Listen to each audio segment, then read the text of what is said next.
Understanding in our gospel church, want to wish you and your family a happy Palm Sunday.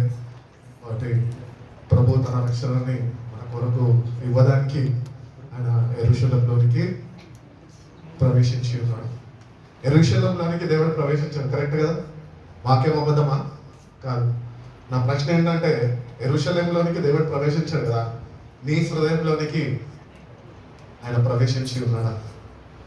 ఒకవేళ లేకపోతే కనుక palm Sunday 2024లో జరుపుకుంటున్న మనము ఈ రోజు కన్నా మన హృదయాలు ఆయన వైపు తిప్పి హృదయాలు ఇప్పి ప్రభా నా హృదయంలోనికి నువ్వు రా.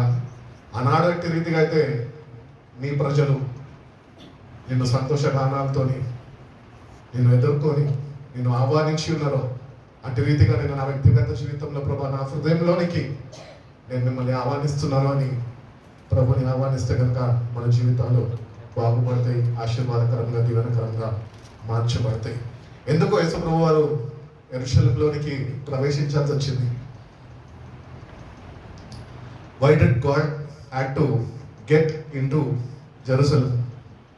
యెరూషలేములోనికి ఎందుకైనా ప్రవేశించాల్సి వచ్చింది ఆయన ఎందుకు రావాల్సి వచ్చింది? తమ్ముడు చెప్తున్నాడు కదా, ప్రవచనాలు నెరవేర్చబడాలి అని. ఎందుకంటే ప్రవచన గ్రంథంలో మనం చూసినట్లయితే జకర్యా గ్రంథం 9:9 ఒకసారి చూడండి.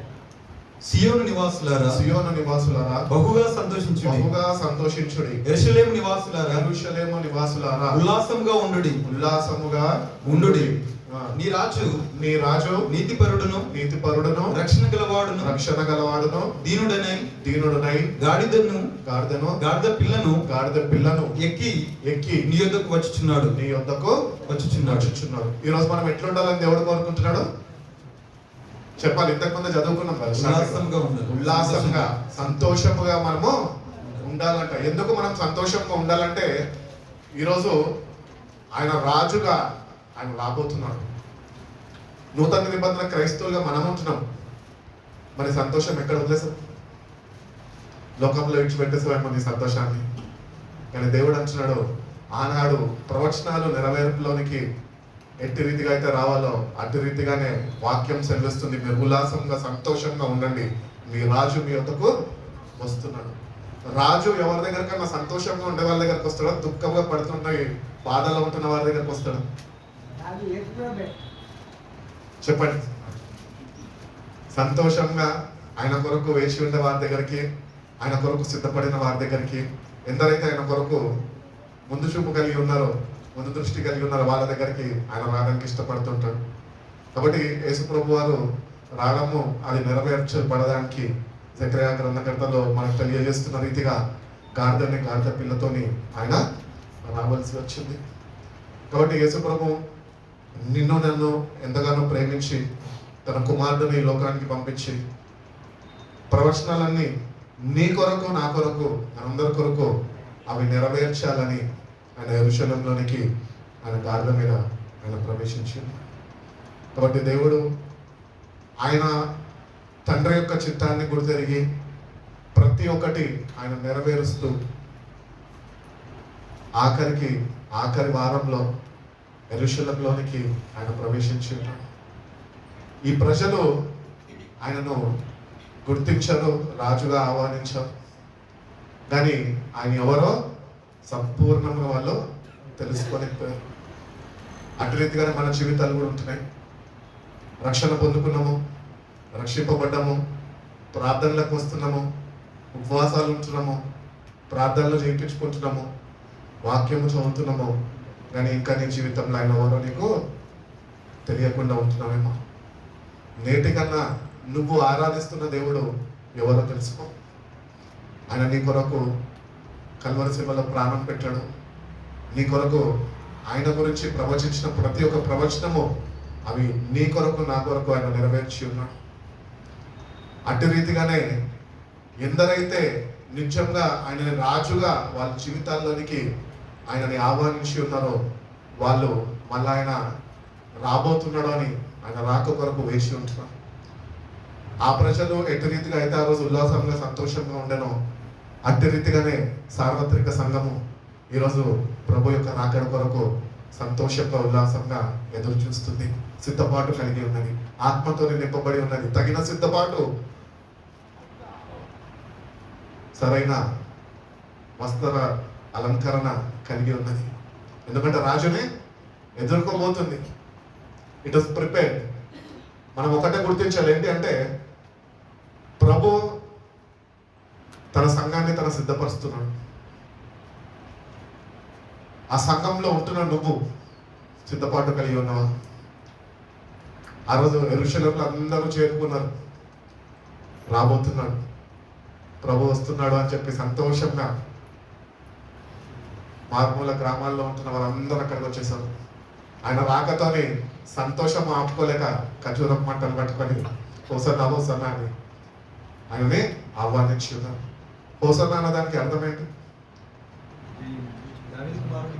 దావీదు కుమారునికి జయం. కాబట్టి దేవుడు నీ నా జీవితంలో మనకి జయాన్ని అనుగ్రహించడానికి ఆయన వచ్చి ఉన్నాడు. ఆయన రక్షించడానికి ఆయన ప్రవేశించి ఉన్నాడు.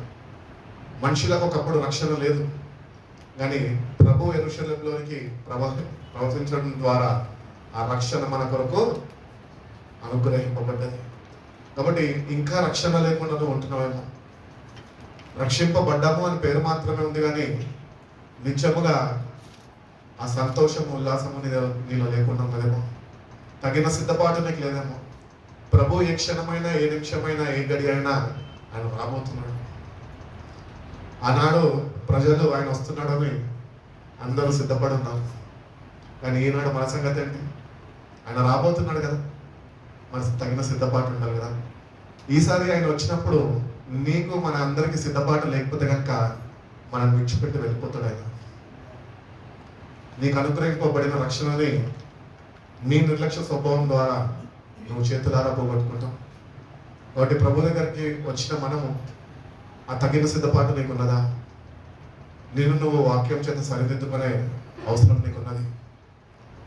ఎవరి రక్షణ వాళ్ళదే బైబిల్ చెప్తున్నది. ప్రభు అయితే రక్షణ ఉచితంగా ఇచ్చి ఉన్నాడు. ఆయన రక్షణని బైబిల్లో తెలియజేస్తున్న రీతిగా భయముతోనూ కొనసాగించుకునే వారు ఎంతమంది ఉన్నారు? వాళ్ళు మాత్రమే ఆయనను ఎదుర్కోగలుగుతారు. వాళ్ళకు వరకు మాత్రమే ఆయన రాబోతున్నాడు. సార్వత్రిక సంఘము అని పిలువబడుతున్న మనము ఆ సిద్ధపాటు లేకుండా ఒకవేళ ఉంటుంటే కనుక మనం ఆయనను ఎదుర్కోలేము. మనం విడిచిపెట్టి వెళ్ళిపోవడానికి ఆయన సిద్ధంగా ఉన్నాడు. ఆయన ఎప్పుడైనా రావచ్చు. ఎవరికి తెలియదంట ఆయన రాకెప్పుడు వస్తుంది. బైబిల్ చెప్తుంటాడు కదా, ఆయన ఎట్లా వస్తాడంట? దొంగ వలె. కొంతమందికి దొంగ వలె వస్తాడు, కొంతమందికి పెళ్లి కుమారుడు వలె వస్తాడు. దొంగ వలె వచ్చేటోళ్ళు వారు తెలుసా? తగిన సిద్ధపాటు లేని వారు. పెళ్లి కుమార్తె కొరకు వస్తున్నాడు కదా, పెళ్లి కుమార్తె కొరకు వస్తున్నాడు కదా, వాళ్ళు సిద్ధపడ్డ సంఘం. ఆయన ఆత్మతోనే నింపబడి ఆయన రాక కొరకు వేచి ఉండేవారు. కాబట్టి ఈరోజు నిన్ను ఒక ప్రశ్న వేసుకో, ఏంటి అంటే ప్రభు నా కొరకు ఎట్టి రీతిగా రాబోతున్నాడు? దొంగ వలె వస్తున్నాడా? పెళ్లి కుమారుడు వలె వస్తున్నాడా? ఒకవేళ దొంగ వలె వస్తున్నాడు అని ఇంకా సరైన జవాబు నీ దగ్గర లేకపోతే కనుక సిద్ధపడు. ఒకళ్ళు లేదు, పెళ్లి కుమారుడు నా కొరకు వస్తున్నాడు అంటే కనుక సంతోషం వ్యక్తపరచు. ప్రభువులు ఆనందించడం నేర్చు. ఆయన నీ కొరకే ఆయన రాబోతున్నాడు. ఆనాడు నిన్ను నన్ను రక్షించుకోవడానికి ఎట్టి రీతిగా అయితే యెరూషలేముకి వచ్చి ఉన్నాడో అట్టి రీతిగానే ఈరోజు మనని ఆయన ఇంటికి చేర్చుకునే దానికి ఆయన రాబోతున్నాడు. మధ్యాకాశంలోనికి రాబోతున్నాడు. కాబట్టి మధ్యాకాశంలోకి ఆయన రాబోతుండగా తగిన సిద్ధపాటు సంఘానికి కావాలి. ఆత్మతో నింపబడాలి. ఒకవేళ నువ్వు ఆత్మతో నింపబడకుండా ఏదో భక్తి చేసుకుంటా నేను ముందుకు వెళ్ళిపోతానులే, నాకు తెలుసులే, దేవుడు చూసుకుంటాడులే అనుకుంటే కనుక నీ నిర్లక్ష్య స్వభావం నిన్ను నాశనానికి గురి చేస్తుంది. జాగ్రత్త. కాబట్టి నీకు ఇవ్వబడిన రక్షణని దేవుడు ఎంతో ఆయన నీ కొరకు మనందరి కొరకు ఆయన శ్రమించి కల్వరి శిలువలో తన ప్రాణాన్ని దారపోసాడు. ఎందుకు తెలుసా? నువ్వు ఆయన రాక కొరకు సంతోషంగా వేచి ఉంటావని. ఈరోజు ఎంతమంది నిజంగా ఆయన రాక కొరకు వేచి ఉండేవారుగా ఉంటున్నాము, సంతోషం వ్యక్తపరిచే వారుగా ఉంటున్నాం. మనం ఎట్లుంటున్నాం తెలుసా? ఇంకా ఏమి సంపాదించుకోవాలా, ఇంకా ఏమి కూడేసుకోవాలా, ఎక్కడ సెటిల్ అవ్వాలా, ఎవరిని వివాహం చేసుకోవాలా, ఎటువంటి కారు కొనుక్కోవాలా, ఎటువంటి భార్యను సంపాదించుకోవాలి, ఎటువంటి భర్తను తెచ్చుకోవాలా అని ఇక్కడే ఉంటున్నాం. కానీ ఆయన నీ కొరకు త్వరగా రాబోతున్నాడని అక్కడ వెళ్ళే ప్రయత్నము, ఆలోచన ఏమాత్రము లేని వారుగా మనం ఉంటున్నాం. అట్టి వారుగా మనం ఉండొద్దండి. ప్రవచనాలన్నీ బైబిల్లో ప్రవక్తల ద్వారా ప్రవచించబడిన ప్రతి ఒక్క ప్రవచనము, almost all the professors are fulfilled.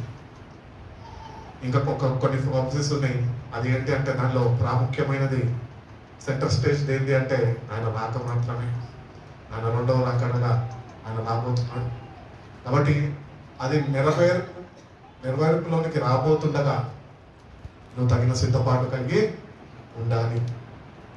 ఎందుకంటే యేసయ్య చేసిన త్యాగము అది మనకు ఆశీర్వాదకరంగా, దీవెనకరంగా, రక్షణ మనకు అనుగ్రహించినదిగా ఉన్నది. కాబట్టి ఆయన త్యాగము ద్వారా ఆ రక్షణ పొందుకున్న నువ్వు తగిన సిద్ధపాటు కలిగి ఉంటేనే నువ్వు రక్షణలోనికి నడిపింపబడగలుగుతావు. పరలోక రాజ్యానికి దేవుడు నేను చేర్చుకుంటాను.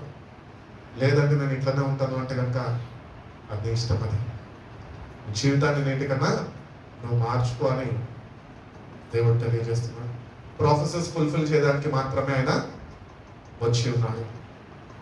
ఆయన వచ్చినాడు కనుక ఆల్మోస్ట్ ఆయన గురించి ఏవైతే ప్రవచనాలు ప్రవచించబడ్డాయో అవన్నీ ఆయన రాక ద్వారా అవి నెరవేర్పులోనికి వచ్చి ఉన్నాయి. వచ్చినవాడు, ప్రవచనాల్ని నెరవేర్చిన వాడు, ఇంకా కొన్ని ప్రవచనాలు ఏవైతే నెరవేర్పులోనికి రాబోతున్నాయో, బైబిల్లో ఉన్నాయో, ఇంకా నెరవేర్చబడలేదో అవి నెరవేర్చడానికి తప్పక ఆయన రాబోతున్నాడు. అన్ని చేస్తున్నాడు. ఇంకా 2-3 ప్రాఫెసీస్ని ఫుల్ఫిల్ చేయడం చేస్తాడు. ఆయన రాబోతున్నాడు. ప్రాఫెసీస్ ఫుల్ఫిల్మెంట్ లోనికి వస్తున్నాయి. We are in the end days. ఆఖరి దినాల్లో ఉంటున్నాము. బైబిల్ చదువుతుంటే బైబిల్లో చెప్తుంటాడు అంత్య దినాలు అని చెప్తాడు, రాకడ దినాలు అని చెప్తాడు, కానీ కడపటి దినాలు అని చెప్తాడు. కానీ ప్రభు ఈ యొక్క గడియారం ప్రకారం చూస్తే ఆఖరి గడియల్లో ఉంటున్నాం. మన టైంలో 24 అవర్స్ 24 అని చూసుకుంటాం. కానీ ప్రభు టైంలో కొన్ని గంటలు మాత్రమే మిగిలి ఉన్నాయంట. సో ప్రభు టైంని పాటించేవాడై ఉన్నాడు. టైం ప్రకారం నడిపింపబడేవాడై ఉన్నాడు. ఈరోజు మనము ఆ టైంని గుర్తించి ఆ తగిన సిద్ధపాటుని ఉంటే కనుక నువ్వు ధన్యుడవే. ఒకవేళ లేదు, నేను సమయాన్ని నేను ఇంట్లోనే వృధా చేసుకుంటాను, రేపు చూసుకుంటాను, ఎల్లుండి చూసుకుంటాను, అవసరం లేదులే ఇప్పుడు అనుకుంటే కనుక నీ అంతటా నువ్వే నష్టపోతావు. కాబట్టి ఆయన నెరవేర్చాడు. ఇంకా నెరవేర్పులోనికి ఏవైతే రావాల్సి ఉన్నాయో అవన్నీ నెరవేర్చడానికి ఆయన త్వరగా రాబోతున్నాడు. హెబ్రీయులకు రాసిన పత్రిక 10వ అధ్యాయం 7వ వాక్యం ఒకసారి చూడండి. హెబ్రీయులకు రాసిన పత్రిక 10:7 ప్రకారము నీ చిత్తము నెరవేర్చుటకు ఇదిగో నేను వచ్చి ఉంటానంటిని. చాలండి, ఇక్కడ చెప్తున్నాడు కదా, నీ చిత్తము నెరవేర్చడానికి మాత్రమే నేను వచ్చి ఉన్నాను. ఈరోజు మన మెయిన్ ఇంటెన్షన్ ఏమై ఉండాలంటే దేవుని చిత్తము నెరవేర్చే వారమై ఉండాలి. దేవుని చిత్తం ఏంటి? సరే, నెరవేరుస్తాం, మీరందరూ నాకు తెలుసు. దేవుని చిత్తం ఏంటి? నీ చిత్తము నెరవేర్చడానికి నేను వచ్చి ఉన్నానంటే ఆయన ముందుగానే పంపిన వాడి చిత్తం ఏంటో ఎరిగి ఉన్నాడు, తెలుసుకున్నాడు, దాన్ని నెరవేర్చడానికి వచ్చి ఉన్నాడు. ఈరోజు మనమందరం ఇక్కడ ఉన్నాము. దేవుని చిత్తము నెరవేర్చే వారిగా మనం ఉంటున్నాము. నెరవేరుస్తాము అని కూడా నేను చెప్తున్నా. నా ప్రశ్న ఏంటంటే దేవుని చిత్తం ఏంటి చెప్పండి. What is the will of God in your life? అమ్మా సామ్య లక్ష్యం ఎక్కడ దేవుని రాజ్యంలో మనందరము ఉండాలి. ఒక ఆత్మ కూడా నశించడము ఆయన చిత్తము కాదు. అయ్యా, నిత్యమైన నివాసంకి చేరాలని దేవుని చిత్తమై ఉన్నది. కాబట్టి ఆ చిత్తము మనము నెరవేర్చాలి అంటే, ఆయన తండ్రి చిత్తము నెరవేర్చినట్టు మనం ఆయన బిడ్డలుగా రక్షణ పొందుకున్న మనము ఆయన చిత్తము నెరవేర్చాలి అంటే ఆ నిత్య రాజ్యంలో నువ్వు చేరాలి అంటే నీకు కావాల్సింది తగిన సిద్ధపాటు. ఆ సిద్ధపాటు లేకపోతే నువ్వు చిత్తాన్ని నెరవేర్చలేవు, నువ్వు ఆ స్థలానికి నువ్వు చేరబడలేవు. కాబట్టి దేవుని చిత్తము తెలుసుకున్న నువ్వు ఆ చిత్తాన్ని నెరవేర్చే పనిలోనే నువ్వు ఉన్నావా? లేకపోతే నాకెందుకు తర్వాత చూసుకుందామని విడిచిపెట్టి నిర్లక్ష్య స్వభావంలోనే ఉంటున్నావా? దేవుడు తన తండ్రి చిత్తాన్ని నెరవేర్చడానికి వచ్చినట్టు దేవుని బిడ్డలను ఉంచిన మనము ఆయన చిత్తాన్ని మనము నెరవేర్చేవారుగా, వేగిరపడేవారుగా మనం ఉండాలి ఆయన చిత్తాన్ని నెరవేర్చడానికి. ఎందుకంటే ఆయన త్వరగా రాబోతున్నాడు అని బైబిల్ చెప్పొచ్చున్నది. అంటే ఈరోజు మనం ఏం చేయాలి? త్వరపడాలి, సమయం లేదు. బైబిల్లో భక్తులు తెలియజేస్తుంటే సమయము పోనీయద్దు. ఈ లోకంలో నువ్వు ఏమైనా తెచ్చుకోవచ్చు, కానీ టైంని మళ్ళీ తెచ్చుకోవాలి. It is very precious. దేవుడు నీకు ఇచ్చిన సమయాన్ని సద్వినియోగపరుచుకొని దేవుని చిత్తాన్ని గుర్తించి ఆ ప్రకారము ఆయన చిత్తాన్ని నెరవేరుస్తా ప్రభు అని తగిన సిద్ధపాటు నువ్వు కలిగి ఉంటే, తగిన ఆత్మ నడిపింపులో నువ్వు ఉంటే ఆయన చిత్తము నీ జీవితంలో అది నెరవేరుస్తుంది. నువ్వు ప్రభుతోని యుగయుగాలు పరలోక రాజ్యంలో నువ్వు ఉండగలుగుతావు అని దేవుడు తెలియజేస్తున్నాడు. కాబట్టి దేవుని చిత్తంని నెరవేర్చే వారిని మనము ఉన్నాము అని మనం ఎప్పుడు మర్చిపోవద్దు అని దేవుడు తెలియజేస్తున్నాడు. అటు రీతిగానే ఫస్ట్ చెప్తున్నా కదా, ఆయన ఎందుకు వచ్చాడు అంటే to fulfil all the prophecies. తండ్రి యొక్క చిత్తాన్ని నెరవేర్చడానికి మాత్రమే ఆయన వచ్చి ఉన్నాడు. రెండోదిగా ఆయన ఎందుకు వచ్చి ఉన్నాడు అంటే బంధకాల్లో ఉంటున్న వారిని ఆయన విడిపించడానికి వచ్చి ఉన్నాడు. కాబట్టి ఈరోజు బంధకాల్లో ఉంటున్నాం, దేవుని బిడ్డలే, దేవుని నమ్ముకున్నాం, బాప్తిజం తీసుకున్నాం, ఎంతో కాలం అవుతుంది, భక్తి సాగరాల్లో ముందుకు వెళ్ళిపోతున్నాం, కానీ బంధకాల్లో పట్టబడి ఉన్నాము, కూరుకుపోయి ఉన్నాం. అక్కడ లేవనెత్తే వాళ్ళు ఎవరు లేరు. కానీ ప్రభు నీ కొరకే నా కొరకే వచ్చాడు. ఎందుకు తెలుసా? ఆనాడు ఆ గాడిదని ఎట్టి రీతిగా అయితే విడిపింపమన్నాడో నిన్ను విడిపించడానికి మాత్రమే ఆయన వచ్చి ఉన్నాడు. కాబట్టి దేవుని చిత్తం రెండోదిగా ఏంటి అంటే నువ్వు బంధకాల్లో ఉండడము దేవుని చిత్తము కాదు. ఏ బంధకాల్లో ఉంటున్నావు నీకు తెలిసి ఈరోజు.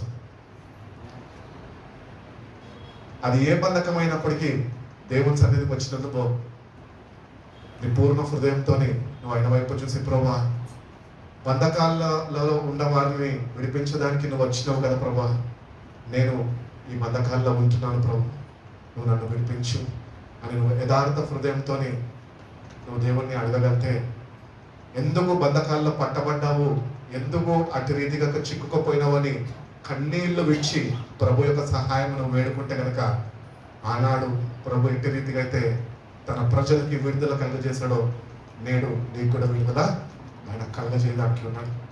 ఇన్ని గుడ్ ఫ్రైడేలు, ఇన్ని పామ్ సండేలు, ఇన్ని ఈస్టర్లు జరుపుకుంటున్నామే, కానీ బంధకాల నుంచి బయట రాలేకపోతున్నామే. ఎందుకు జరుపుకొని, ఎందుకు ఉపయోగకరం, ఎవరికి ఆశీర్వాదకరమా మనకి? ఏమాత్రం కాదు. ఒకవేళ నువ్వు నిజంగా ఆశీర్వాదకరంగా కానీ నువ్వు పామ్ సండేని కానీ, గుడ్ ఫ్రైడేని కానీ, ఈస్టర్ని కానీ నువ్వు సెలబ్రేట్ చేసుకోకపోతే అది నీకు శాపంగా మారిపోతుంది. ఎందుకంటే నువ్వు దేవుణ్ణి నిర్లక్ష్యపరుస్తున్నావు.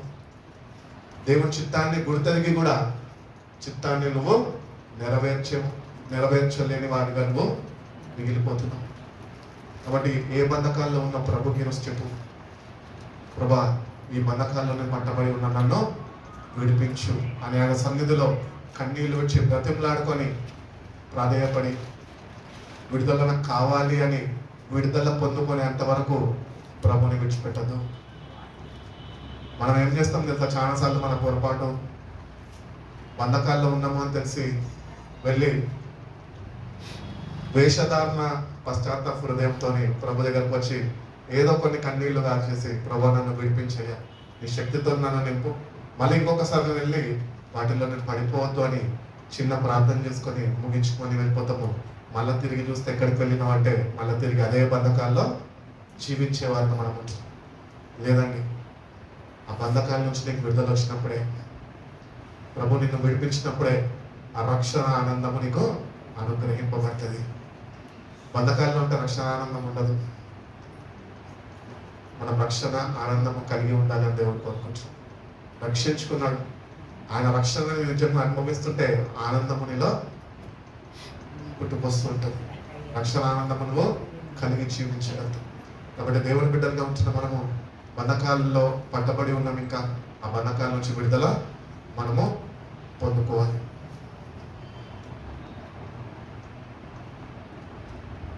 మనం చూసుకుందామండి లూకాసు వార్త 19వ అధ్యాయం 29 నుంచి 31 వాక్యం.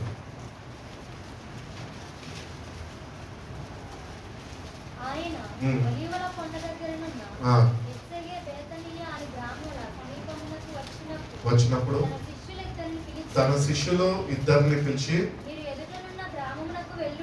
మీరు ఎదుట ఉన్న గ్రామానికి వెళ్ళుడి, అందులో మీరు ప్రవేశించగానే కట్టబడి ఉన్న ఒక గాడిద పిల్ల మీకు కనబడును. దాని మీద ఏ మనుషుడు ఎన్నడూ కూర్చుండలేదు. దానిని విప్పి తోలుకొని రండి. ఎవరైనాను మీరు ఎందుకు దీనిని విప్పుచున్నారు అని మిమ్మల్ని అడిగిన ఎడల ఇది ప్రభువునకి కావలసి ఉన్నదని అతనితోని చెప్పుడని చెప్పి వారిని పంపెను. ఈరోజు మన దేవుడు ఎవరు అని అన్నా కదా. మన దేవుడు ఎవరో మనము మొట్టమొదటిగా మనము తెలుసుకోవాలి. దేవుడి గురించి సరైన అవగాహన మనము కలిగి ఉండాలి. ఇప్పుడు చదువుకున్న లేఖన భాగం బాగానే ఉంది. ఇద్దరు శిష్యులను పిలిచాడు. పిలిచి ఎదురుగా ఉంటున్న ఒక గ్రామానికి వెళ్ళమన్నాడు. ఎదురుగా ఉంటున్న గ్రామం అంటే అది ఎంత దూరంలో ఉండొచ్చు? గ్రామానికి కొద్దిగా దూరం ఉంటుంది కదా. మరి ప్రభు శిష్యులిద్దరిని పిలిచి వాళ్ళకి చెప్తున్నాడు. ఏమని చెప్తున్నానంటే, ప్రభు ఇక్కడే ఉన్నాడు, శిష్యుల దగ్గర, శిష్యులతోనే ఉన్నాడు. కానీ ప్రభు ఏం చెప్తున్నాడు తెలుసా? శిష్యులకి ఎదుర్కొంటున్న గ్రామానికి వెళ్ళండి. మీరు వెళ్ళిన వెంటనే అక్కడ మీకు కట్టబడిన గాడిదే ఉంటుంది. నా ప్రశ్న ఏంటంటే, ప్రభు ఇక్కడ ఉన్నాడు, ఎదుటిన్న గ్రామంలో గాడిద కట్టబడి ఉంది ప్రభుకి ఎట్లా తెలుసు? ఆయన సర్వము ఎరిగినవాడు. కాబట్టి దేవుడు తన శిష్యులను పిలిచి వాళ్ళకి చెప్పి ఉన్నాడు, మీరు వెళ్ళండి. శిష్యుల దగ్గర నుంచి మనం పాఠం నేర్చుకోవాల్సింది ఏంటి అంటే, ప్రభు చెప్పింది వాళ్ళు చేశారు. ఈరోజు దేవుడి బిడ్డలుగా ఉంచినాం, కానీ ప్రభు చెప్పింది మనము చెయ్యలేని వారుగా మనం ఉంచుతాం. అందుకని మనకు విడుదల లేదు. నీకు విడుదల కావాలి అంటే ఆనాడు శిష్యులను ఎట్టి రీతిగా అయితే ఎదురు గ్రామాల్లోకి వెళ్ళి దాన్ని విడిపించుకొని రమ్మన్నాడు, నువ్వు కూడా దేవుడి మాటలు వింటే నీ ప్రతి ఒక్క బంధకాల నుంచి అయినా నీకు విడుదల కలుగజేస్తుంది. విడిపింపబడాలి నీ బంధకాల నుంచి అంటే ఫస్ట్ ఆఫ్ ఆల్ నీకు కావాల్సింది obedience to the word of God. నువ్వు ప్రభు యొక్క మాటకి లోబడేవాడుగా ఉన్నప్పుడే ఆ విడుదల అనేది నీకు అనుగ్రహింపబడుతుంది. కాబట్టి మన దేవుడు he's an omnipresent God. ఆయన ఇక్కడ ఉన్నాడు, అక్కడ గాడిద దగ్గర కూడా ఉన్నాడు. He knows that the donkey is tied there. గాడిదని అక్కడ కట్టేస్తున్నారు ప్రభుకి ఇక్కడ ఉండగానే తెలుసు, ఎందుకంటే ప్రభు అక్కడ కూడా ఉన్నాడు. ఆయన ఆత్మస్వరూపి. ఆయన ఎక్కడన్నా ఉంటాడు, ఎక్కడికన్నా వెళ్తాడు. నువ్వు వెతికిన ప్రతి ఒక్క స్థలంలో ఆయనని నువ్వు కనుగొంటావు. కాబట్టి దేవుడికి సర్వము తెలిసి ఉన్నది.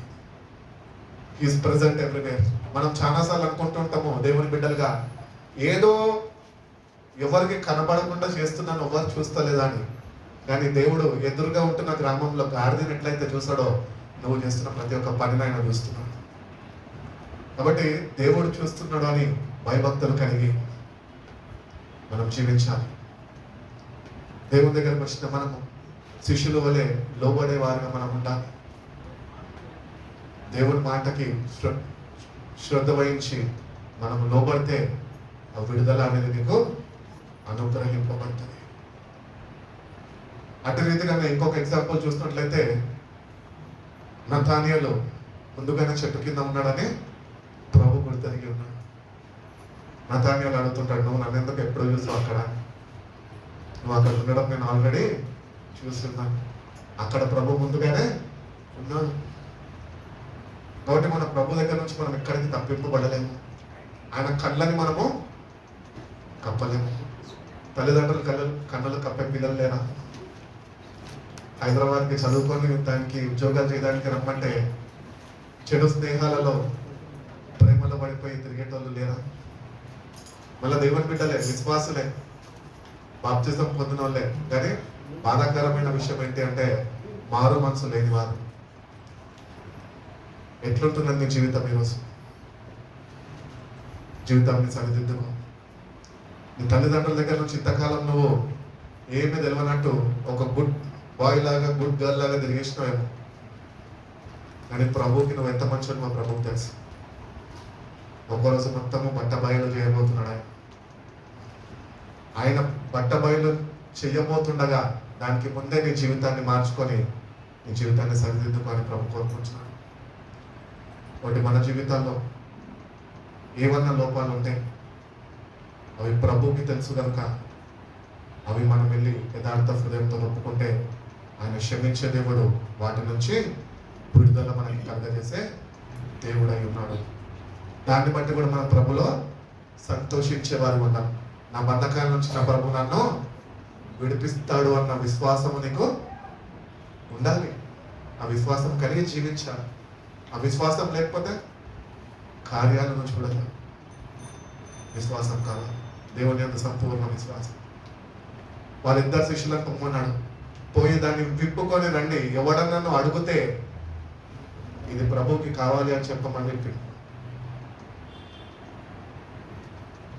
ఇక్కడ మనం వాక్యం చదువుకుంటూ వస్తే ఈ వ్యక్తి ఎవరో కాదు, ప్రభుకి కావాలి అని చెప్పమన్నాడే. ఎందుకు విప్పుతున్నారో అని అడిగే వ్యక్తి ఎవరు తెలుసా? వాడు మరుగుపరచబడిన ఒక దేవుని శిష్యుడు. ఆయన గురించి బైబిల్లో మనకు చెప్పలేదు.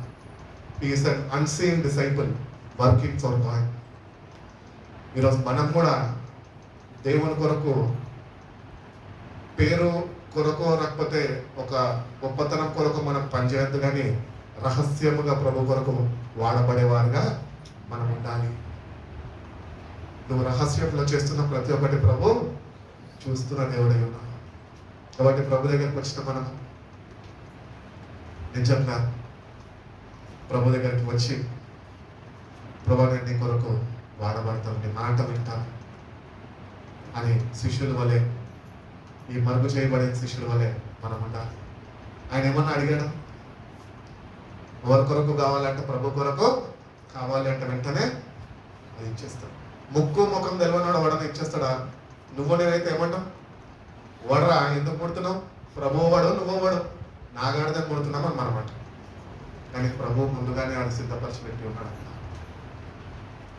అది ప్రభు కొరకు కావాలి అనగానే వెంటనే ఒక్క మాట మాట్లాడకుండా దాన్ని పంపివేసి ఉన్నాడు. దాని మీద ఎవ్వరు అప్పటి వరకు ఇంకా కూర్చోలేదంట. అది ప్రభు కొరకు ముందుగానే అది సిద్ధపరచబడ్డది. నీ నా జీవితాలు కూడా ముందుగానే ప్రభు కొరకు సిద్ధపరచబడి ఉన్నాయి.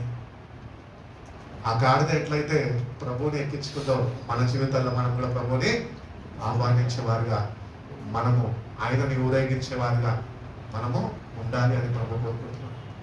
కాబట్టి మనం కూడా అటు రీతిగా మన జీవితాల్ని సరిదిద్దుకునే వారుగా మనం ఉండాలి.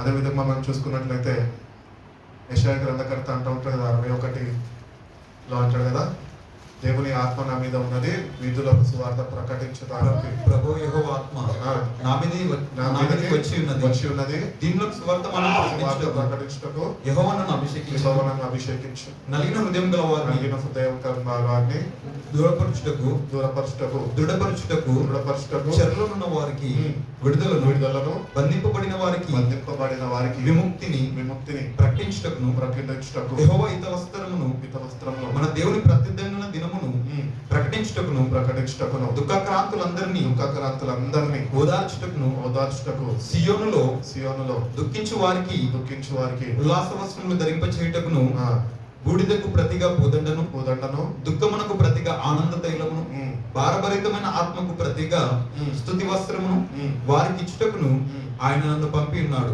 చాలండి, ఈ వాక్యం మన అందరికీ తెలిసినది.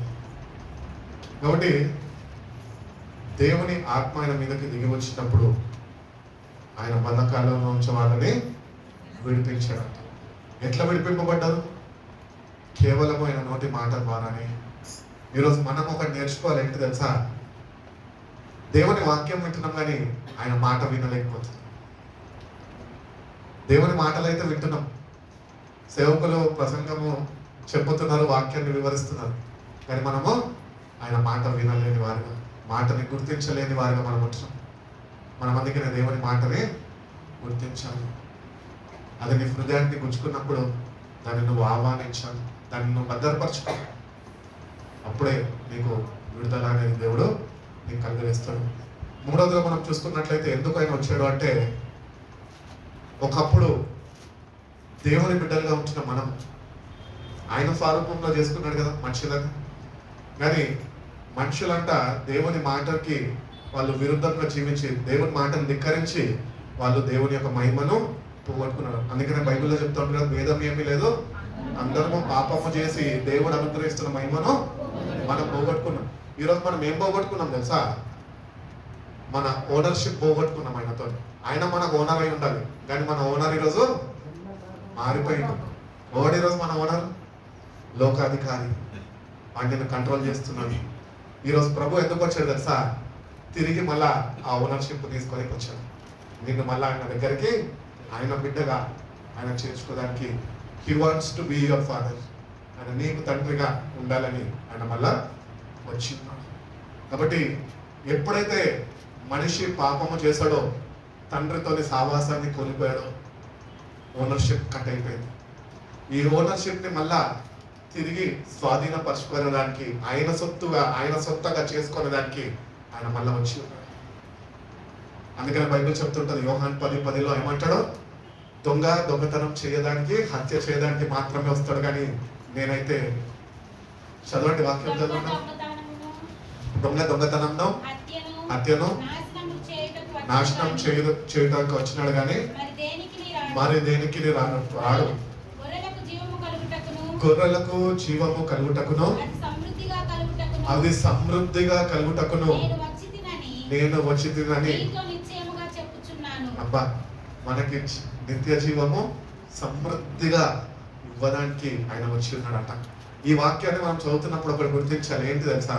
ఓనర్షిప్ పోగొట్టుకున్న మనము తిరిగి మళ్ళా ఓనర్ దగ్గరికి చేర్చబడాలి. ఈరోజు ఆ గాడిద కూడా కట్టింది ఏ ఇంటి దగ్గర అయితే కట్టిందో, ఆ గాడిద ఓనర్ ఆ ఇంటైనా కాదు. ఆ గాడిద ఓనర్ ఎవరు తెలుసా? ప్రభుయే. అది ప్రభు కొరకు ముందుగానే సిద్ధపరచబడ్డది. అది తిరిగి మళ్ళా ఓనర్ దగ్గరికి వెళ్ళిపోయింది. అట్టి రీతిగానే దేవుని బిడ్డలైన మనము పాపము చేసి దేవునికి దూరం అయిపోయినమే.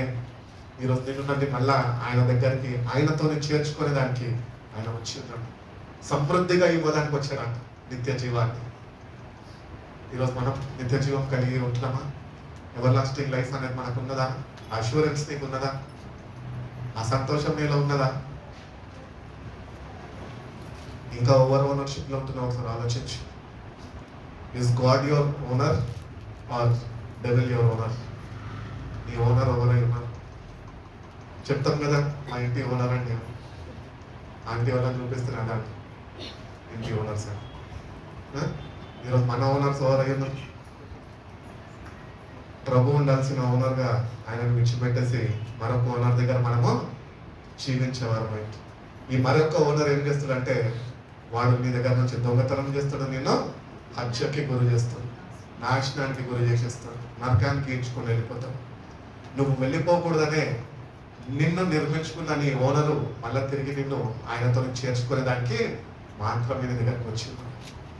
అది కూడా ఏంటంట, నిత్య జీవం ఇవ్వడానికి, సమృద్ధిగా ఇవ్వడానికి వచ్చి ఉన్నాడు. అంటే నువ్వు నాశనం కాకుండా యుగ యుగాలు ఆయనతోని, ఆయన రాజ్యంలో ఆయన కొరకు నువ్వు జీవించాలని ఆయన మళ్ళా ఆయన దగ్గరికి చేర్చుకున్నాడు. ఈరోజు తప్పిపోయాడు కుమారుడు వలె ప్రాంతం తప్పిపోయి ఉన్నాం. ఈరోజు నిజమైన మారు మనసుతోని, నిజమైన పశ్చాత్తాప హృదయంతో నువ్వు తిరిగి నీ ఓనర్ దగ్గరికి నువ్వు రాగలితే ఆయన నువ్వు చేర్చుకుంటాడు. నూతన వస్త్రాలు ధరింపజేస్తాడు, చేతికి ఉంగరం ధరిస్తాడు, నా సత్వాన్ని పిలిపించుకుంటాడు, నిరూపించుకుంటాడు. కాబట్టి ఈరోజు మన మీద ఉన్నది, నువ్వు మళ్ళా నిజంగా మారు మనసు కలిగి తిరిగి వస్తావా? లేదంటే నా దారి నేను చూసుకొని వెళ్ళిపోతా అంటావా? It is your free will, God has given you. నువ్వు ఒకవేళ ప్రభు దగ్గరికి వచ్చి నిజంగా నేను పాపిని పశ్చాత్తాపడి కన్నీళ్ళు ఇచ్చి మళ్ళా తండ్రిని హద్దుకొని దానికి నువ్వు ఆయన యుద్ధకు రాగలితే ఆయన నిన్ను హద్దుకుంటాడు, తన సొత్తుగా నిన్ను చేర్చుకుంటాడు. కాబట్టి ఆ ఓనర్షిప్ ఓవర్లో ఒకసారి నువ్వు సరిదిద్దుకొని నీ జీవితాన్ని నువ్వు మార్చుకొని ప్రభు తెలియజేస్తున్నావు. అదేవిధంగా మనం చూసినట్లయితే బైబిల్ చెప్తున్నది యెషయా గ్రంథం 58 అధ్యాయము 8-9 వాక్యాల్లో, నా తలంపులు మీ తలంపులు వంటివి కావు. ఎవరికి అర్థం కాలే అక్కడ ఎందుకు ప్రభు వచ్చాడు, ఏమి చెయ్యడానికి ఏమి నిరూపించుకోవడానికి వచ్చాడు ఎవరికి తెలియదు. కానీ వాక్యం ఆధారం చేసుకొని మనం ఆలోచిస్తే కనుక వాక్యం చెబుతున్నది మీ తలంపులు లాంటివి నా తలంపులు కాదు. ఇక్కడ ఉంటున్న ప్రతి ఒక్కరు రక్షింపబడ్డాలని ఆయన తలంపులు. అది నీకు తెలుసా? ప్రతి ఒక్కరు ఆయన గురించి విన్నవారు ఆయన ఎంత విశ్వసించి రక్షింపబడాలి అన్నది దేవుని తలంపులు. అందుకే ఆయన వచ్చి ఉన్నాడు. ప్రతి ఒక్కరిని విడవక ప్రతి ఒక్కరిని రక్షణలోనికి నడిపించాలని ఆయన వచ్చి ఉన్నాడు. కాబట్టి మన తలంపులతో మనం ఉండాలి. ఎప్పుడు దేవుని తలంపులు మనం కలిగి ఉండాలి. ప్రభుని అడగాల, ప్రభు నీ తలంపులతో నన్ను నింపయ్యా. తండ్రి చిత్తము ఆయన తెలుసుకున్నాడు కదా, తండ్రి యొక్క తలంపులన్నీ ఆయన కలిగి ఉన్నాడు కదా. మరి మనం కూడా దేవుని బిడ్డలను వచ్చినప్పుడు ఆ తలంపులన్నీ మనము కలిగి జీవించాలి. ఆయన తలంపులు ఏంటంటే నువ్వు ఏదో పెద్ద బంగ్లాను కొని సెటిల్ అయిపోయి లగ్జూరియస్ లైఫ్ లీడ్ చేయడానికి నేను ఇవ్వలే ప్రభు. ఆయన కొరకు నువ్వు శ్రమించాలి, శ్రమపడాలి. ప్రభు యొక్క రాజ్యాన్ని కట్టేవాడిగా నువ్వు ఉండాలి, ప్రభు యొక్క రాజ్యానికి చేరేవాడిగా నువ్వు ఉండాలి. అందుకని నేను పిలుచుకున్నాడు ఆయన. ఆయన వచ్చి ఉన్నది కూడా దానికి, ఒక మాదిరి నీకు చూపించడానికి. తను తగ్గించుకున్నాడు. రాజులందరూ గుర్రాల మీద వస్తారు, ప్రభు ఎందుకు గాడిద మీద వచ్చాడు? అమ్మా, విలువ లేని గాడిదని విలువగలేదుగా ఆయన చేసి ఉన్నాడు.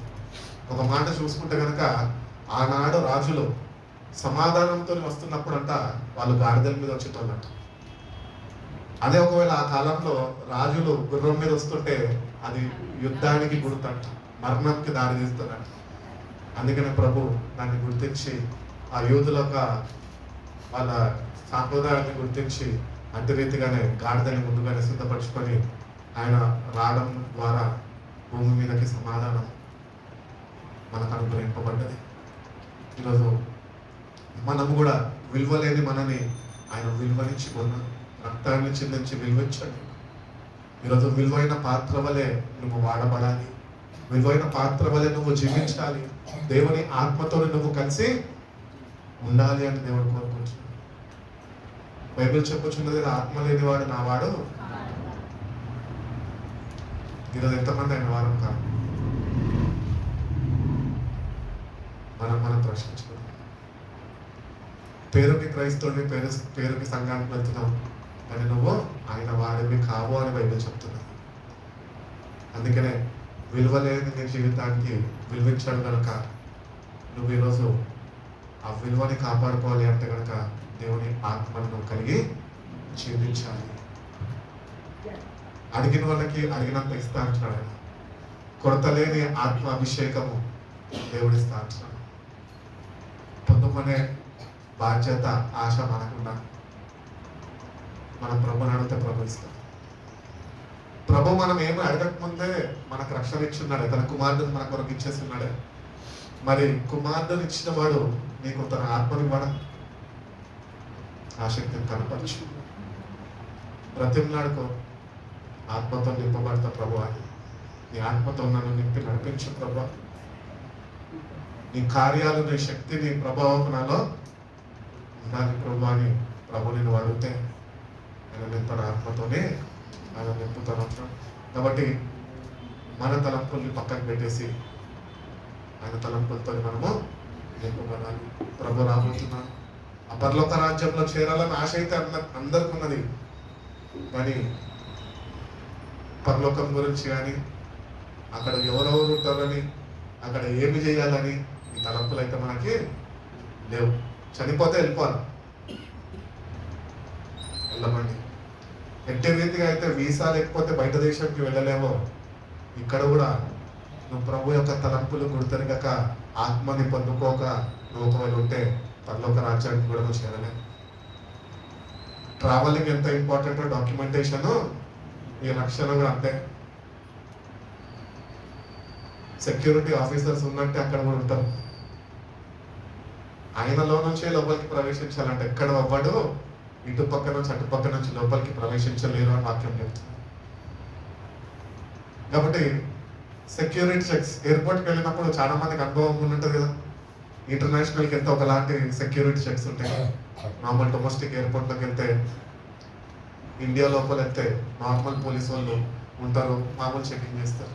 అదే ఇంటర్నేషనల్కి వెళ్తే 2-3 చెకింగ్స్ ఉంటాయి. అక్కడ మొత్తము నీకు థర్మల్ స్క్రీనింగ్తో సహా మొత్తము చెక్ చేస్తారు. వాళ్ళ దగ్గర కానీ నువ్వు చిన్న మాట తడబడితే కూడా నేను ట్రావెల్ చేయలేకుండా నేను హోల్డ్లో పెట్టేస్తారు.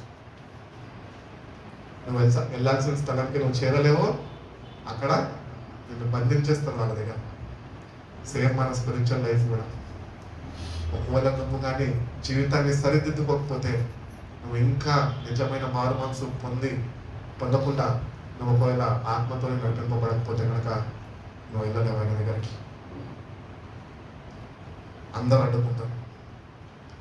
ఈరోజు అందుకనే దేవుని యొక్క రాకతోని ఇవన్నీ దేవుడు మనతో మాట్లాడుతున్నాడు.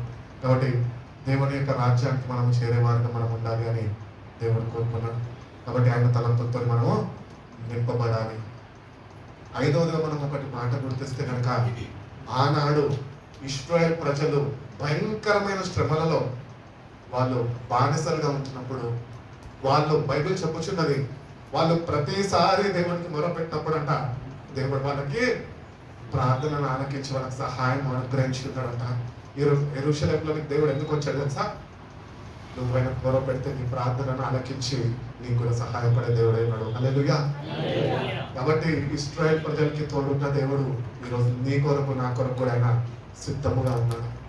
ఈరోజు నువ్వు ఏం చేయాలి తెలుసా? ఆయనకి మొరపెట్టడం నేర్చుకోవాలి. ఆనాడు ప్రజలు కేకలేసినట్టు కేకలేయడం కాదు, మొరపెట్టి ఆయనకి. నువ్వు నిజంగా మొరపెడితే ఆయన నీకు ఉత్తరం ఇస్తాడు. ఇశ్రాయేల్ ప్రజలను ఎట్లయితే కాపాడుకున్నాడో, తన కనుపాప వల్లే కాపాడుకున్నాడంట, నిన్ను కూడా అంతగానే కాపాడుతున్నాడు. నన్ను గుర్తించాను. గుర్తించి నేటి కన్నా నిజమైన మొరపెట్టడం నేర్చుకుంటే ప్రభుని ప్రార్థనను ఆలకించి ఆయన నీకు సహాయపడతాడు అని దేవుడు తెలుసు. 2 దినవృత్తాంతాలు 7:14 అంటాడు కదా, నా పేరు పెట్టబడిన నా జనులు తమ్ము తాము తగ్గించుకొని చెప్పాలి. నా పేరు పెట్టబడిన నా జనులు తమ్ము తాము తగ్గించుకొని ప్రార్థన చేసి నన్ను వెతికి తమ చెడు మార్గంలో విడిచిన ఎడల ఆకాశము నుండి వాళ్ళ ప్రార్థనలు నేను విని వాళ్ళ పాపాన్ని క్షమించి వాళ్ళ దేశంలో స్వస్థపరుస్తాను.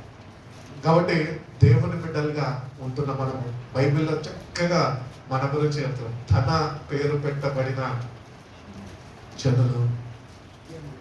ఈరోజు దేవుని బిడ్డలుగా ఉండాలంటే యేసయ్య దగ్గర నుంచి ఒక గుణలక్షణం నేర్చుకోవాలి. ఏంటి తెలుసా? తగ్గింపు హృదయం, తగ్గింపు జీవితం. అది నీలో లేకపోతే కనుక నువ్వు ఆయన రాజ్యంలో ఉండలేవు. తగ్గించుకో. బైబిల్ చెప్పుచున్నది, తను తను రిక్తునిగా మార్చుకున్నాడంట, దరిద్రుడిగా మారిపోయాడంట నీ కొరకు. నాకు బైబిల్లో నచ్చే ఒక వర్స్ ఏంటి తెలుసా? నన్ను ధనవంతుడిగా చేయడానికి ఆయన దరిద్రుడే అయిపోయాడంట. ఈరోజు ఈ స్థాయిలో ఉన్నామంటే కేవలము మన దారిద్రత అంతా ఆయన మీద మోపబడ్డది. ఆయన దరిద్రుడిగా మార్చబడ్డా. ఈరోజు నువ్వు నేను ఇట్లా ఉంటున్నామంటే ఆయన నీ కొరకు నా కొరకు ఆయన శ్రమించు. కాబట్టి దేవుని బిడ్డలుగా ఆయన పేరు పెట్టుకున్న మనము వాళ్ళని వాళ్ళు తగ్గించుకుంటే, ఆ వాక్యాన్ని కొద్దిగా లోతుగా ఆలోచిస్తే కనుక తగ్గింపు అనేది మనలో లేదు. క్రైస్తవుడే, సీనియారిటీ ఉంది, మంచి పేరున్నది, మంచి ఆరాధన చేస్తూ, మంచి భక్తి పరుడివి, ప్రార్థన మంచిగా చేస్తూ, కానీ నీలో ఒకటి లోపిస్తున్నది అంటున్నాడు ప్రభు. ఏంటి తెలుసా? తగ్గింపు స్వభావం నీలో లేదు. కొంతమందికి కులాన్ని బట్టి, బలాన్ని బట్టి, అందాన్ని బట్టి, ఐశ్వర్యాన్ని బట్టి వాళ్ళకి అహం ఉంటుంది. అది నీలో అహం ఉన్నంత వరకు తగ్గింపు అనేది నీకు తెలియదు. అందుకని నిన్ను నువ్వు తగ్గించుకో. ప్రభువుని చూడు ఒకసారి, ఎంత తగ్గించుకున్నాడు ఆయన. తను తాను రిక్తుడిగా మార్చుకున్నంత తగ్గించుకున్నాడు. ఆ తగ్గింపు కానీ నీకుంటే, యేసు ప్రభు వారి భూమి మీదకి వచ్చి తన ప్రాణాన్ని ఆయన అర్పించి మళ్ళా ఆరోహణమై తిరిగి పరలోక రాజ్యానికి వెళ్ళినప్పుడు, పరలోక రాజ్యంలో ఆయనకి ఎట్టి రీతిగా అయితే అన్ని నామముల కన్నా పరిణామం ఇవ్వబడ్డదో అట్టి రీతిగానే ప్రభు నిన్ను కూడా హెచ్చించడానికి ఇష్టపడుతున్నాడు. కానీ ప్రభుకి నీలో కావాల్సిన ఒకటే ఏంటిది సార్? తగ్గింపు. తప్పుదారులు తగ్గించుకున్న వారిని నేను హెచ్చిస్తా అంటున్నాను. Humble yourself in the sight of the Lord. ఆయన నేను చూసే దేవుడై ఉన్నాడు. నేను చూస్తున్నాను కదా, మరి ఆయన నేను చూస్తుండగా నీలో ఆయన తగ్గింపు చూడలేకపోతున్నాడే. ఇంకా ఎంతకాలం అటు రీతిగా గర్విస్తావు? ఇంకా ఎందుకు ప్రభుని అర్థం చేసుకోలేకపోతున్నావు? ఎందుకు అంత తగ్గింపు కలిగి జీవించలేకపోతున్నావు? మొబ్బలు నువ్వు అట్లనే గర్విస్తే కనుక బైబిల్ చెప్తున్నారు కదా, నాశనానికి ముందు గర్వమే నడుస్తుందంట. కాబట్టి నీలో ఆ అహము గర్వము అనేది ఉంటే అది నిన్ను నాశనానికి గురి చేస్తుంది. ప్రభు యెరూషలేము రాకతో నీకు నాకు నేర్పిస్తున్న పాఠం ఏంటి తెలుసా? నేను ఇంతగా తగ్గించుకున్నాను మీ కొరకే. మీరు కూడా అంతగా తగ్గించుకొని ఉంటేనే మీరు నన్ను చేయగలుగుతారు. ఆ తగ్గింపు నీలో లేకపోతే కనుక ప్రభు యొక్క రాజ్యంలోనికి నువ్వు చేరలేవు. నువ్వు ప్రార్థన చేయొచ్చు, వాక్యం చదవచ్చు, వాక్యము ధ్యానించవచ్చు, భాషలు మాట్లాడచ్చు, ఏమైనా చేయొచ్చు. కానీ నీలో ఆ తగ్గింపు అనేది ప్రభు చూడకపోతే కనుక ప్రభు నిన్నే మాత్రము మన రాజ్యంలో చేర్చుకోలేదు. కాబట్టి తగ్గింపు మనకు కావాలి. దేవుని బిడ్డల్లో వచ్చిన మనం తగ్గించుకోవాలి అన్ని విషయాల్లో. ఎందుకు చాలాసార్లు అడుగుతూ ఉంటాం, ఆర్గ్యుమెంట్స్ చేస్తూ ఉంటాం, ఎందుకు తగ్గాలి? అన్నిట్లో తగ్గుతా కానీ దీనిలో అయితే ఎంత మంచిగా చెప్తాను. కానీ ప్రభు ఏమంటాడు తెలుసా? నువ్వు అన్నిట్లో తగ్గక్కర్లే కానీ దీనిలోనే తగ్గాలి. అర్థమైందా? ప్రభు యొక్క తలంపులని మనం చాలాసార్లు అదే చేస్తాం కదా. మమ్మీ దగ్గరికి వెళ్తాం, మమ్మీతో గొడవ పెడతాము, ఏదో చిన్న సంఘటన జరిగిందనుకో అన్నిట్లో తగ్గించుకుంటాము. కానీ ఈ విషయంలో అయితే నేను తగ్గేదే లేదు. కానీ ప్రభు నీతో నాతో మాట్లాడుతున్నాడు ఏంటి తెలుసా? అన్ని విషయాలు పక్కకు పెడితే ఏ విషయంలో అయితే నువ్వు తగ్గించుకోనంటున్నావు అదే విషయంలో నువ్వు తగ్గించుకుంటే నేను నిన్ను చేర్చుకుంటా, హెచ్చిస్తాను అంటున్నాను ప్రభు. కాబట్టి ప్రభు అంతగా తగ్గించుకున్నాడు. దేవుని బిడ్డలుగా ఉంచిన మనం కూడా తగ్గించుకొని జీవించే వారిగా ఉండాలా. అదేవిధంగా మనం చూసుకున్నట్లయితే మనము నమ్మదగిన వారు కానప్పటికీ ప్రభు నమ్మదగిన దేవుడై ఉన్నాడు. ఆయన గురించి ప్రవచనాలు నెరవేర్చడానికి వచ్చి ఉన్నాడు. అటు రీతిగా ఆ ప్రవచనాలన్నింటినీ ఆయన నెరవేర్చున్నాడు. మీరు నమ్మదగిన వారు కానప్పటికీ వీఆర్ ఫెయిత్లెస్ పీపుల్. దేవుడు నీ కొరకు నా కొరకు మనల్ని ప్రేమించి కల్వరి సిలువలో ప్రాణం పెట్టేంత వరకు, ప్రాణం దారపోసినంత వరకు ఆయన నమ్మకత్వాన్ని కనపరిచి ఈరోజు అన్ని పొందుకొని ఫ్రీగా రక్షణను పొందుకొని ఈరోజు మనము నమ్మకత్వాన్ని కోల్పోయి ఉన్నాం. ఈ రోజు కన్నా ప్రభు దగ్గరకు వచ్చిన మనం ఒకటి చెప్తాం, ప్రభుకి నమ్మకంగా నేను జీవిస్తాను, నిరూపించుకుంటాం. I will prove myself that I will be obedient child to your word. ఆయన వాక్యానికి విధేయులై మనం లోబడి జీవిస్తే కనుక ప్రభు తప్పక నేను హెచ్చిస్తాను. దేవుని కృపను అందరికీ మన గురించి బలపరచు నడిపించుకోగలక తన మోసుకొని ప్రార్థన చేసుకున్నాం.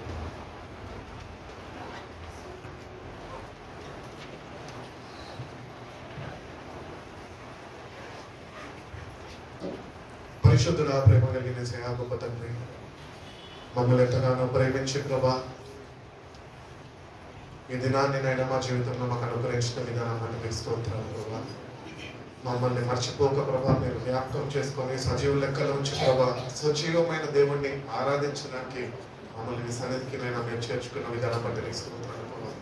అవును ప్రభా మీరు నైనా మమ్మల్ని ఎంతనైనా ప్రేమించి ప్రభా మనుషులంలోనికి నైనా మీరు ప్రవేశించిన ప్రభా మీ ప్రాణమునైనా మా కొరకు మా రక్షణ నిమిత్తము ధారపోయేదానికి ప్రభా మీరు తగిన సిద్ధపాటు కలిగి ప్రభా ముందుగానే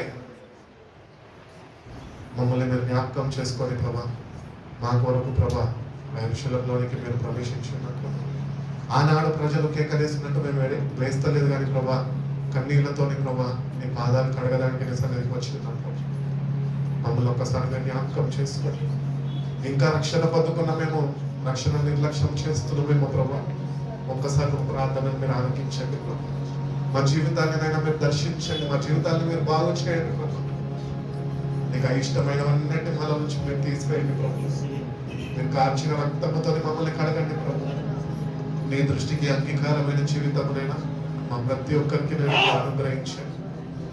అవును ప్రభా మీరు ఎంతగానో తగ్గించుకున్నారు ప్రభా ఆ తగ్గింపునైనా మేము కూడా నీ యొద్ద నేర్చుకొని కృపను మాకు దయచేయండి.